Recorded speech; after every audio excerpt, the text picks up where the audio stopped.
السلام علیکم ورحمۃ اللہ وبرکاتہ۔ ان الحمد للہ نحمده ونستعینه ونستغفره ونعوذ باللہ من شرور انفسنا ومن سیئات اعمالنا، من يهده الله فلا مضل له ومن يضلله فلا هادي له، وأشهد أن لا إله إلا الله وحده لا شريك له، وأشهد أن محمدًا عبده ورسوله الذي أرسله بالحق بشيرا ونذيرا بين يدي الساعة، ومن يطع الله ورسوله فقد رشد واهتدى، ومن يعص الله ورسوله فقد ضل وغوى. أما بعد فإن أحسن الكلام كلام الله، وأحسن الهدي هدي محمد صلى الله عليه وسلم، وشر الأمور محدثاتها وكل محدثة بدعة، وكل بدعة ضلالة، وكل ضلالة في النار. اللهم صل على محمد وعلى آل محمد كما صليت على إبراهيم وعلى آل إبراهيم إنك حميد مجيد. اللهم بارك على محمد وعلى آل محمد كما باركت على إبراهيم وعلى آل إبراهيم إنك حميد مجيد. أما بعد فأعوذ بالله السميع العليم من الشيطان الرجيم، من همزه ونفخه ونفثه. بسم الله الرحمن الرحيم. وَإِذَا سَأَلَكَ عِبَادِي عَنِّي فَإِنِّي قَرِيبٌ أُجِيبُ دَعْوَةَ الدَّاعِ إِذَا دَعَانِي فَلْيَسْتَجِيبُوا لِي وَلْيُؤْمِنُوا بِي لَعَلَّهُمْ يَرْشُدُونَ. اما بعد، ہر قسم کی حمد و ثنا، بزرگی، بڑائی، تعریفات اللہ مالک العلام، خالق جن و بشر، فعال لما یرید کے لیے ہے. بے شمار لاتعداد ان گنت لاکھوں کروڑوں درود و سلام ہوں پیغمبر آخر الزمان محمد رسول اللہ صلی اللہ علیہ وسلم پر. جو آیت کریمہ میں نے تلاوت کی ہے، یہ دوسرا پارہ ہے، سورہ بقرہ ہے.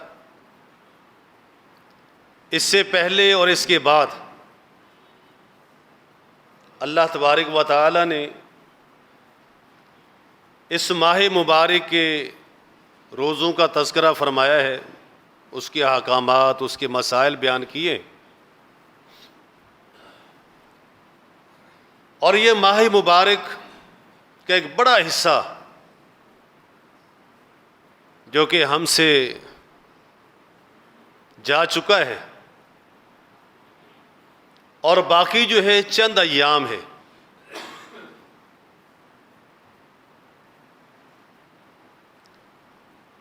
اللہ تبارک و تعالی نے جہاں یہ فرمایا کہ بنی علیہ السلام علی خمس، کہ اسلام کی بنیاد 5 چیزوں پر ہے،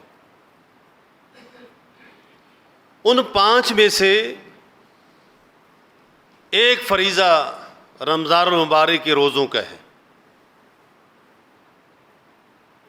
اور انہی کے متعلق ارشاد فرمایا کہ الصوم لی، کہ روزہ میرے لیے ہے اور میں ہی اس کا بدلہ دوں گا۔ حالانکہ دیکھا جائے تو ساری عبادات اللہ کے لیے ہیں، لیکن ان ساری عبادات میں بندہ تنہا نہیں ہوتا، اس کا ساتھی اس کے ساتھ ہوگا، کوئی دوسرا اس کے ساتھ ہوگا، کہیں نہ کہیں دوسرے کے ساتھ رابطہ ہے۔ لیکن یہ ایک واحد ایسی عبادت ہے جہاں انسان اکیلا وہ جانتا ہے یا اس کا رب جانتا ہے بس۔ اور اس عبادت کے توڑنے میں، اسے خراب کرنے میں، ضائع کرنے میں اتنے چانسز ہیں، اتنے مواقع ہیں، کسی اور عبادت میں نہیں ہے۔ آپ نماز پڑھ رہے تھے، آپ نے ہاتھ صحیح نہیں باندھے، دیکھنے والا کہے گا یار تجھے ہاتھ باندھنے بھی نہیں آتے، ایسے تھوڑو باندھے جس طرح تم نے ہاتھ باندھے تھے۔ رکوع میں خرابی ہوئی تب کسی نے دیکھ لیا، سجدے میں خرابی ہوئی تب کسی کو نظر آ گیا، قیام میں تب کسی کو نظر آ گیا، تلاوت میں پھر نظر آ گیا۔ کہیں نہ کہیں انسان غلطی کرتا ہے تو دوسرا اسے ٹوک دیتا ہے۔ حج میں بھی یہی ہے، زکوٰۃ میں بھی دینے والا لینے والا دو ہیں، لیکن یہاں بندہ تنہا ہے، حلال چیزیں چند گھنٹوں کے بعد جنہیں وہ استعمال کرے گا، ابھی بنا رہا ہے، جمع کر رہا ہے، لا رہا ہے، خرید رہا ہے، لیکن کھا نہیں سکتا، کھا نہیں سکتا۔ انسان یہاں جو اللہ نے کہا الصوم لی وانا اجزی بہ کا مطلب یہ ہے، یہاں دل اس کو ملامت کرتا ہے، کوئی نہیں سمجھاتا اس کو، اس کا دل کہتا ہے، اس کا ضمیر کہتا ہے۔ آپ یہ دیکھیں کہ انسان چلو بھر کے پانی کا منہ میں لے لیتا ہے، دائیں طرف بھی بندہ بیٹھا ہے، بائیں طرف بھی بندہ بیٹھا ہے، آگے بھی بندہ بیٹھا ہے، پیچھے بھی ہے، کوئی اوپر بھی کھڑا ہے۔ اب ایک چلو پانی کا منہ میں لے لیا، اس میں سے اگر کچھ حصہ انسان اندر لے جائے تو کسی کو پتہ چلے گا؟ کسی کو خبر بھی نہیں ہوگی، کسی کو پتہ نہیں چلے گا، چلو منہ میں گیا ہے، آدھا اندر آدھا باہر۔ لیکن وہ ضمیر جو اندر ہے وہ بیدار ہے۔ فاصلہ کتنا ہے؟ چند ایک انچ کی یہ جگہ ہے گردن، بس یہاں سے اس نے نیچے جانا ہے۔ انسان ہلکا سا حلق کو ڈھیلا چھوڑ دے، پانی نیچے چلا گیا، پانی تو اوپر ہے، حلق کو صرف ڈھیلا چھوڑنے اور اندر چلا جائے گا۔ لیکن انسان کا دل کہتا ہے نہیں، وہ روزہ ہے، گھر میں اکیلا ہے، کوئی دیکھنے والا نہیں، دل کہتا ہے نہیں، خبردار یہ کام نہیں کرنا۔ پیاس کو برداشت کر لے، بھوک کو برداشت کر لے، تکلیف برداشت کر لے، اپنے رب سے بیگانہ نہیں ہونا تو نے۔ اس لیے رب کہتا ہے کہ روزہ میری خاطر ہے، صرف میرے خوف، میرے ڈر، ثواب کی امید، اللہ کی خوشنودی، اللہ کی رضا کی خاطر انسان کا دل اس کو کہتا ہے، ملامت کر رہا ہوتا ہے کہ تو غلط کر رہا ہے یا تو صحیح کر رہا ہے۔ میرے بھائی، اس کے بعد انسان آ گیا اس عشرے میں، اور یہ عشرہ ایک ایسا عشرہ ہے کہ جب انسان نے بہت ساری رحمتیں، برکتیں سمیٹنے کا موقع آتا ہے انسان کے پاس۔ انسان کے پاس یہ ایک موقع آتا ہے۔ اسلام سے پہلے آپ دیکھیں اللہ تبارک و تعالیٰ نے قرآن کریم میں ارشاد فرمایا کہ ہم نے اسماعیل علیہ الصلوۃ والسلام اور ابراہیم علیہ الصلوۃ والسلام سے ایک وعدہ کیا، وَأَن طَهِرَ بَيْتِيَ لِلطَّائِفِينَ وَالْعَاكِفِينَ وَالرُّكَّعِ وَالسُّجُودِ۔ ہم نے ابراہیم علیہ الصلوۃ والسلام سے یہ بھی کہا کہ بیت اللہ کو پاک کر دو، صاف کر دو، للطائفین، طواف کرنے والوں کے لیے، طواف کرنے والوں کے لیے اس گھر کو پاک کر دو۔ طواف کا تعلق صرف اسی گھر کے ساتھ ہے، کسی اور کے ساتھ نہیں۔ اللہ تبارک و تعالیٰ نے پہلے اس کو بیان کر دیا، فرمایا کہ والعاکفین، اب اعتکاف کرنے والے بھی آ گئے، رکوع کرنے والے بھی آ گئے، سجدہ کرنے والے بھی آ گئے۔ فرمایا کہ رہبانیت اختیار کرنے والے لوگوں نے ابتدعوها ما كتبناها علیہم، انہوں نے اپنی طرف سے، اپنے خیال سے، اپنی سوچ سے اپنے اوپر کچھ عبادات کو لازم کر لیا۔ آج دیکھیں آپ پڑھے صوفیہ کا تذکرہ، جنگلوں میں، پہاڑوں میں، ویرانوں میں، میدانوں میں، قبرستانوں میں، کنوؤں میں، گڑھوں میں، کھڈوں میں کیا کیا کرتے رہے ہیں، بیٹھے ہیں اللہ کو تلاش کرنے کے لیے، پانی میں کھڑے ہیں۔ ان کے واقعات اسلام سے قبل بھی یہ تعلیمات عام تھی، لوگ اسی کو سمجھتے تھے، اور اسلام آ جانے کے بعد بھی لوگوں نے اسے چھوڑا نہیں، لوگوں نے اسے چھوڑا نہیں، لیکن اسلام نے اس چیز کو حرام قرار دیا ہے۔ اسلام نے کہا اللہ کو تلاش کرنا ہے، گوشہ نشینی کرنی ہے، تنہائی اختیار کرنی ہے، خلوت میں جانا ہے، اللہ کے ساتھ لو لگانی ہے، تو کائنات کے امام محمد رسول اللہ صلی اللہ علیہ وسلم کا طریقہ اختیار کر لو۔ آپ نے انہی مقاصد کے لیے، جس کے لیے رہبانیت والے کر رہے تھے، اللہ تبارک و تعالیٰ نے اعتکاف کی صورت ہمیں دے دی، اعتکاف کی صورت ہمیں دے دی۔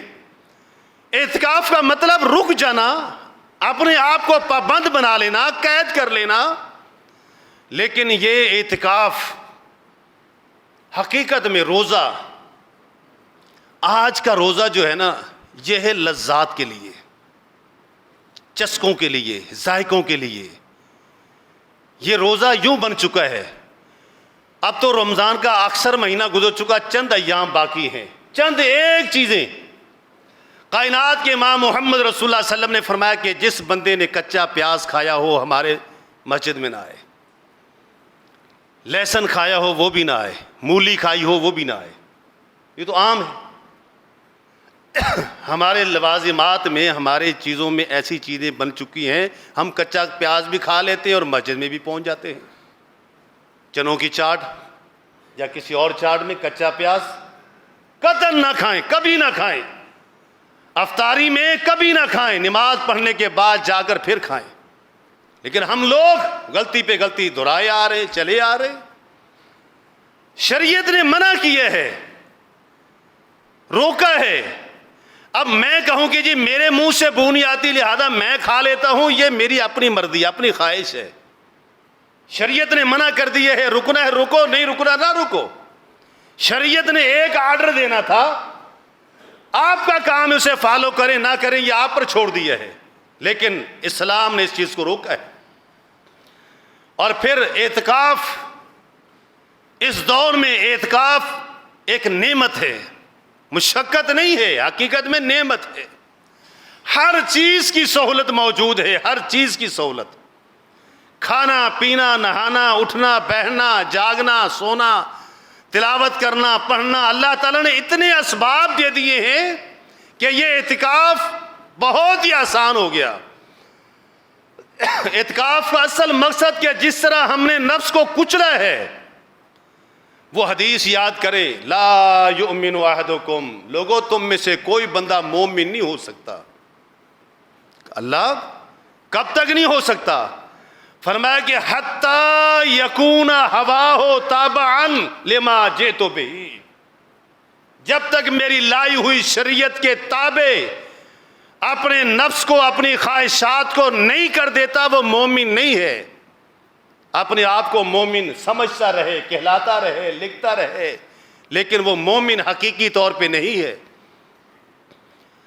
جہاں روزوں میں انسان نے اپنی خواہشات کو کچل کے رکھ دیا، دل نے چاہا کھاؤں، روزے نے کہا نہیں، دل نے چاہا پیوں، روزے نے کہا نہیں، دل نے چاہا کوئی غلط کام کرنے کا لیکن نہیں کیا، انسان نے اپنی خواہشات کو کچل کے رکھ دیا۔ اعتکاف میں اسے مزید کچلنا تھا، مزید اللہ کے تابع کرنا تھا، مزید اسے اور جو ہے پابند بنانا تھا۔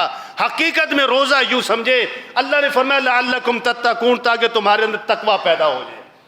ہم نے مریض کو داخل کیا ہاسپٹل میں، اللہ نہ کرے کوئی بیمار ہو، کوئی بیمار ہاسپٹل میں گیا، 20 دن گزر گئے، یار کیا حالت ہے مریض کی، کوئی فائدہ نہیں ہوا جی، اس کو روزانہ ایک ڈرپ لگتی ہے، تو 20 دنوں میں کتنی لگ چکی؟ 20 روزانہ 20 انجیکشن روزانہ ایک انجیکشن لگتا ہے، تو 20 دن ہو گئے، 20 انجیکشن لگ گئے، اور جو ٹیبلٹ اس نے کھائے ہیں وہ لا تعداد ہیں۔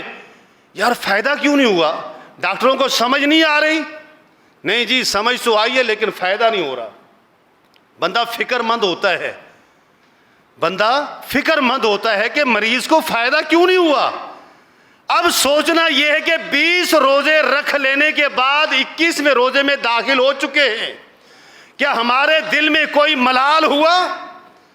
ہمیں کوئی فکر ہوئی؟ ہم نے کچھ سوچا؟ ہمارے دل میں کوئی کوڑن آئی؟ کیا ہمیں احساس ہوا کہ یار 20 روزے رکھ لینے کے بعد جیسا تھا ویسے کا ویسا کھڑا ہے، جیسا فراڈ دھوکہ غبن غیبت چغلی کرتا تھا ویسے کا ویسے ہی کر رہا؟ پھر روزے کا فائدہ کیا ہوگا؟ یوں سمجھ لے قیامت کے دن اس کا ملنا کیا ہمیں؟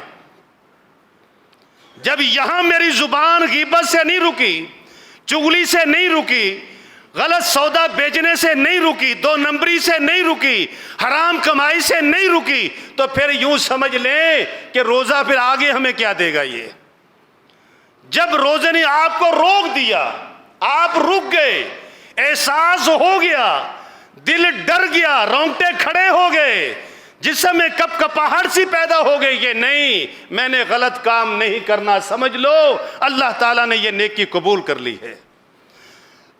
اعتکاف اللہ کے گھر میں آ کر جب بیٹھتا ہے بندہ، اللہ کے گھر میں آ جاتا ہے، بستر اٹھایا، بچوں کو چھوڑا، بیوی کو چھوڑا، کاروبار کو چھوڑا، گیدرنگ کو چھوڑا، جب یہاں آ جاتا ہے فرمایا اللہ کتنا خوش ہوتا ہے اس بندے سے۔ فرمایا رسول اللہ صلی اللہ علیہ وسلم نے کہ جس طرح کوئی بندہ گم تھا اور وہ اہل خانہ میں واپس آ گیا، اس گم شدہ بندے کے آنے پر جتنی خوشی ہوتی ہے اس سے زیادہ اللہ خوش ہوتا ہے بندے پہ کہ بندہ میرے گھر میں آ گیا۔ میرے بھائی اللہ کے گھر میں آنے کے یوں سمجھے کہ 3 طریقے ہیں، 3 طرح سے ہم آتے ہیں۔ کسی نے بہت اچھی مثال دی، کہا یہ 3 طرح سے آتے ہیں۔ مثال کے طور پہ آپ گھر پہ تھے، اچانک بیل بجی، آپ نے باہر دیکھا کوئی بندہ کھڑا ہے، آپ اوپر سے نیچے آ گئے، کیوں؟ اس کو نہیں بلایا، آپ اس کو بٹھانا نہیں چاہ رہے تھے، آپ اوپر سے نیچے آئے، ہاں جی کیا کام ہے؟ جی یہ کام ہے، اچھا ٹھیک ہے ہو جائے گا، چلو ٹھیک ہے، اچھا السلام علیکم السلام، نہ چائے کا پوچھا رہا پانی کا پوچھا رہا، اس کو بٹھایا واپس چلا گیا۔ دوسرا بیل ماری، آپ نے دیکھا، آپ نے دروازہ کھول دیا، اوپر آ یار، نہیں یار مجھے جلدی ہے میں نے جانا، نہیں تو اوپر آ، چائے پیے بغیر نہیں جا سکتا، کچھ کھانا پینا پڑے گا، اوپر آ گیا، چائے شائے پی، کام ہوا، وہ بھی چلا گیا، آپ نے اس کو بھی جانے دے دیا۔ تیسرا آیا، دروازہ کھولا، نہیں اوپر آؤ بیٹھنا ہے، اس کو چائے پلائی، کھانا کھلایا، کام ہوا، اس نے کہا اچھا میں جانا چاہتا ہوں، نہیں یار بیٹھ، کہاں جائے گا تو؟ نہیں بیٹھ، کچھ کچہری کرتے ہیں، بڑے دنوں بعد ملاقات ہو، نہیں جانا نہیں، میری اجازت کے بغیر نہیں جا سکتے، بیٹھ جاؤ چپ کر کے، نہیں جانا۔ آپ نے حجت بازی کی، وہ بیٹھ گیا۔ وہ مہمان وہ ہے کہ جس کے ساتھ آپ کو محبت ہے، پیار ہے، دل لگا ہوا ہے، وہ جسے جان چھڑانی تھی نیچے سے چھڑا لی کہ نہیں آئے تو اچھا ہے چلا جائے۔ کچھ بندے وہ جو مسجد میں آئے، پیشاب کیا، منہ ہاتھ دھویا، نکل گئے، چلے گئے فارغ۔ اللہ کہتا ہے جانے دو ان کو، جاؤ جاؤ دفع ہو جاؤ، جسے جانا چاہتے ہو چلے جاؤ، چلا گیا۔ دوسرا آیا، اس نے آیا، نماز پڑھی، نہ ذکر نہ اذکار نہ تلاوت نہ دعا، کچھ نہیں، سلام پھیری، آیا ایسے جوتی رکھی، بھاگا، شامل ہو گیا امام کے ساتھ، جیسے ہی سلام پھرا ایک دم اٹھ کے بھاگا۔ اللہ کہتا جانے دو اس کو، دفع ہونے دو، جانے دو اس کو بھی، وہ بھی نکل کے چلا گیا باہر۔ تیسرا وہ ہے جو پہلے آیا، بیٹھا، ذکر کیا، تسبیح کی، تلاوت کی، لگا رہا ذکر میں، نماز پڑھی، نماز پڑھنے کے بعد پھر جائے نماز پہ بیٹھا، اللہ کو یاد کر رہا ہے، دعائیں کر رہا ہے، ذکر کر رہا ہے۔ اللہ کہتا ہے یہ میرا دوست ہے، اس کو اللہ نے اتنی توفیق دے دی، اللہ نے اتنا اس کو روک لیا کہ یہ نہ جانا چاہتا ہے نہ اللہ اس کو بھیجنا چاہتا ہے۔ میرے بھائیوں آج ہمارا حال بھی یہی ہے، ہم اللہ کے گھر میں آتے ہیں، سوچ ہم جگہ ہمیں کس نے باندھ دیا ہے، کب جان چھوٹے اور بھاگے۔ کئی بندے تو ایسے ہوں گے، امام صاحب دائیں طرف سلام پھیرتا ہے اور جب وہ بائیں طرف دیکھتا ہے بندہ کھڑا ہوتا ہے، اتنی جلدی، کیا جلدی ہے اسے؟ 2 منٹ کے لیے صبر نہیں ہوتا۔ میرے بھائیو اللہ سے دعا ہے اللہ رب کریم ہمیں اپنے گھروں میں جب ہم آئیں اللہ ہمارے دلوں میں سکون پیدا فرما دے، اللہ ہم سے ذکر کروا لے، اللہ ہم سے دعائیں کروا لے، اللہ ہمیں توفیق دے، ہمیں اللہ توفیق دے۔ دوسرا ہے کہ ہم ہر بات اللہ پہ ڈال دیتے، اللہ توفیق دے۔ اللہ کیوں توفیق دے بھئی؟ ہم خود بھی تو کرنا چاہیں، ہم خود بھی تو کچھ کرنے کے لائق بنے۔ اور یوں ہی ہے، اللہ کہتا ہے وَإِذَا سَأَلَكَ عِبَادِي عَنِّي، جب میرے بندے میرے متعلق پوچھے ان کو کہہ دو کہ میں قریب ہوں۔ لیکن اللہ نے کیا کہا؟ میں سنتا ہوں۔ کس کی سنتا ہوں؟ اللہ نے کہا فَلْيَسْتَجِيبُوا لِي، ان کو چاہیے کہ میری مانیں۔ اللہ کہتا ہے پہلے میری مانو پھر میں تمہاری بھی مانوں گا، تم پہلے میری تو مانو، مجھ پہ ایمان لاؤ، لعلہم یرشدون، شاید کہ تمہارے لیے رہنمائی کے دروازے کھول دوں میں۔ ہم اللہ کی مانتے نہیں، اپنی ساری منواتے ہیں، ساری ڈھیر سارے اللہ کے سامنے جمع کر دیتے، اللہ یہ بھی کر دیا، اللہ یہ بھی کر دیا، اللہ وہ بھی کر دیا، اللہ وہ بھی کر دے، خود انسان کچھ نہیں کرتا۔ اللہ سے دعا ہے اللہ رب کریم ہمیں سنت کے مطابق عمل کرنے والا بنائے۔